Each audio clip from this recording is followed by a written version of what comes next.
श्री कृष्ण, राधे राधे। आइए जानते हैं मासिक धर्म में कैसे करें एकादशी का व्रत। सूतक पातक की स्थिति हो गई है घर में तो भी आप कैसे एकादशी का व्रत कर सकते हैं। ट्रैवल करना है, आज एकादशी का व्रत है, तो भी अपनी भक्ति मार्ग को कैसे आप प्रशस्त कर सकते हैं, ध्यान से सुनिएगा।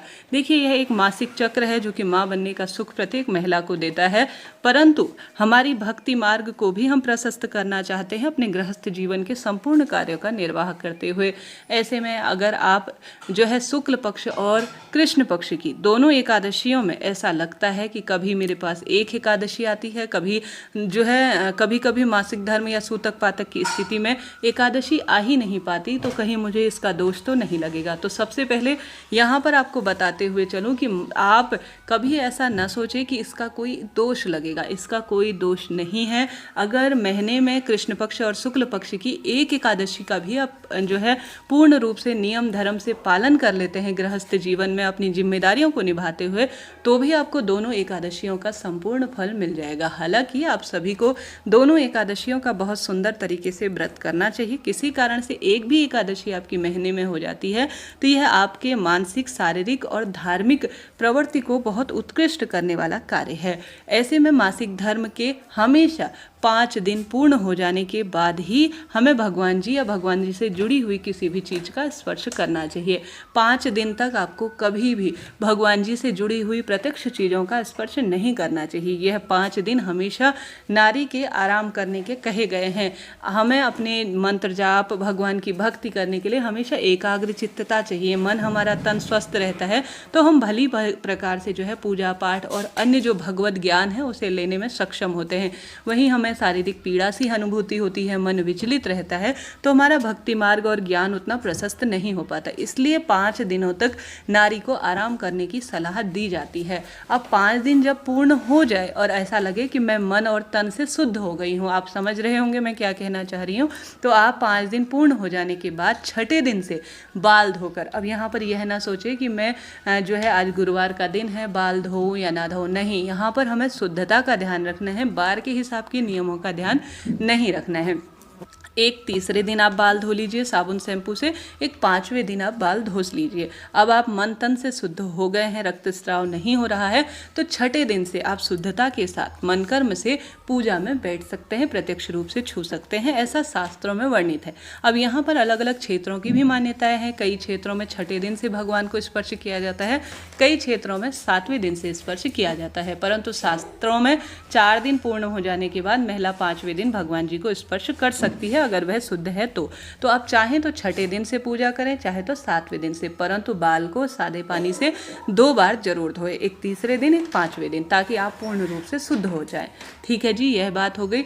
अब हमें दूसरा, तीसरा, प्रथम दिन है, तो कैसे हम मासिक धर्म में निर्जला एकादशी या कोई भी एकादशी के व्रत का परिपूर्ण करें, ध्यान से सुने। देखिए, व्रत आपको छोड़ना नहीं है। रोज हम भोजन करते हैं, नियम से भोजन करते हैं सुबह शाम दिन में, तो यह हमारे शरीर का जो चक्र है उसे भी खंडित करता है।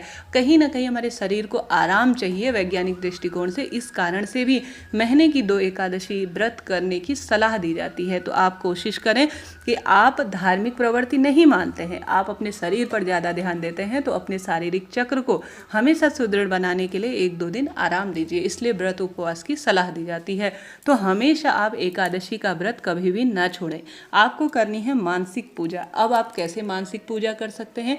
व्रत आपको किसी भी अवस्था में नहीं छोड़ना है, इस बात का ध्यान रखें। सुबह जल्दी उठें, मन तन में आप एकाग्र चित्त हो जाइए, भगवान का ध्यान सुमिरन ज़्यादा करें।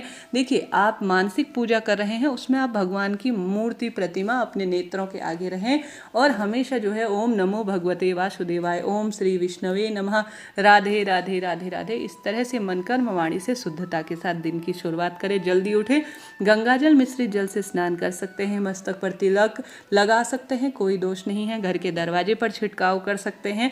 अब उसके बाद एक आसन का चुनाव कर भगवान जी की अपनी सामने प्रतिरूप आप बना लीजिए। आप किसी भी स्वरूप को मानते हैं, उस स्वरूप की फिर मन ही मन आप जो है मानसिक पूजा कीजिए कि मैं भगवान को फूल चढ़ा रही हूँ, भोग लगा रही हूँ, भगवान जी के आगे मैं तुलसी पत्र समर्पित कर रही हूँ।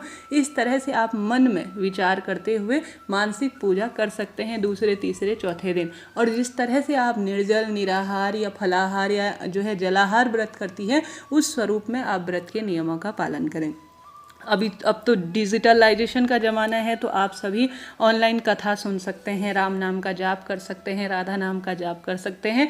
एकादशी नियम के संपूर्ण जो कारण हैं उनका पालन करते हुए इस तरह से आप एकादशी व्रत का पूर्ण रूप से पालन कर सकती हैं। तो व्रत छोड़ने की आवश्यकता नहीं है, वही फल आपको मिलेगा जो आप अन्य दिनों सामान्य रूप में एकादशी का फल प्राप्त करते हैं। तो आप जो है मानसिक पूजा करें, भगवान का नाम जाप करें, विष्णु सहस्त्र नाम का पाठ करें, गीता का पाठ करें, निर्जला एकादशी व्रत की कथा सुने, मन ही मन आप सोचें कि मैं मानसिक पूजा भगवान की कर रही हूँ, सब चीज़ अपनी आंखों के सामने कर रही हूँ। आप नेत्र बंद कर कर देखेंगे तो आप अपने आप को देखेंगे कि आप पूजा पाठ कर रहे हैं। तो इस तरह से निर्जला एकादशी या किसी भी एकादशी को आप मासिक धर्म में भी कर सकते हैं। यह आपके मन, तन और पूर्ण रूप से हर स्वरूप में हर तरह से सुख प्रदान करने वाला होगा।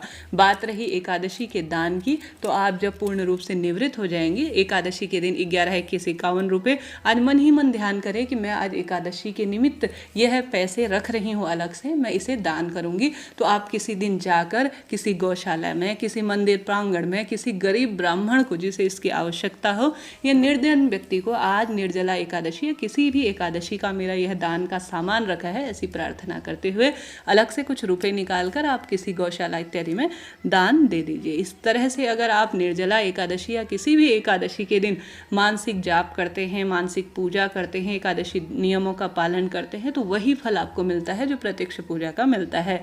आप इस दिन सात्विक भोजन करें, आप शाम को फलाहार, निराहार, जिस भी तरह से दशमी, एकादशी, द्वादशी के नियम अन्य दिनों की तरह करते हैं उसी तरह से आप नियमों का पालन करें और वही दान की प्रक्रिया होगी।